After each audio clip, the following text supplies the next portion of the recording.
masasabi ko lang po sa tatay ko, matagal kami hindi nagsama, kahit po paano, pumapasyal ako sa kanya, tapos, sermon, di natin maiwasan ng sermon, nagsisermon si tatay, paminsan-minsan,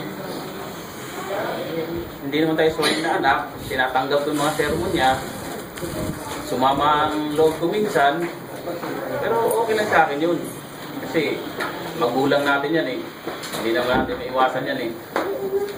Ngayon, wala na siya, iniwan tayo, sa puso ko pa rin siya.